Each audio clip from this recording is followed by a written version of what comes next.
Alright, let's discuss how to use the Claris video stylet with the supraglottic airway. We're going to be using the Cook Gas AirCube brand supraglottic airway.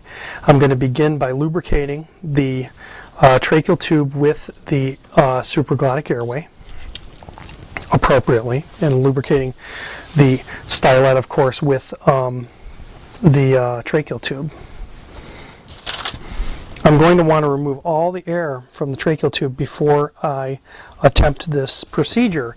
Let's go ahead and load the tracheal tube onto the optical video stylet, and I'm going to place the air cue now into the mannequin.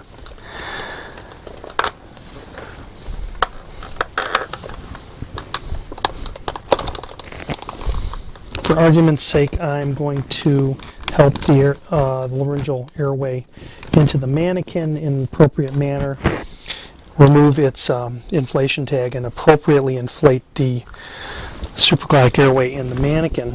I'm going to just position this under direct vision so we get this right, because I'd like to give you a nice illustration. Okay, here we go. Let's inflate this, of course. That's good right there. Okay, about 3 cc's. First, I will suction with a soft suction catheter. Return to ventilation after suction. And then I'm going to do my initial endoscopy to look to see if the mask is appropriately positioned over the larynx. I'll do this endoscopy by gently passing the video stylet through the supraglottic airway.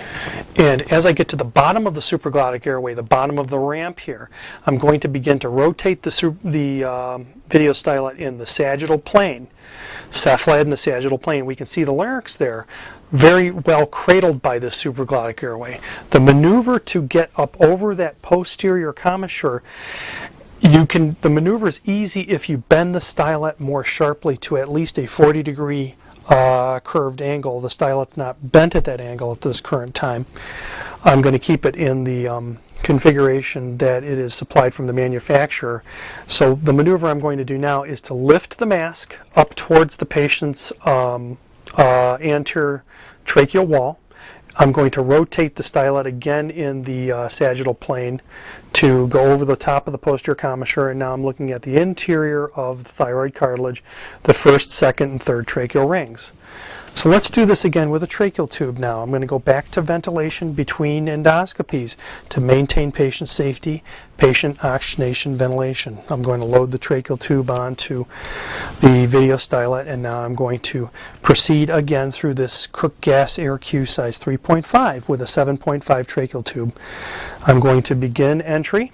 I'm going to follow the curved airway tubing, and when I get to the bottom of this ramp in this supraglottic airway, I'm going to begin to lift the system and rotate the stylet cephalad in the sagittal plane to go between the vocal cords. And now I'm going to intubate by advancing the tracheal tube off of the stylet and rotating the stylet off the tracheal tube.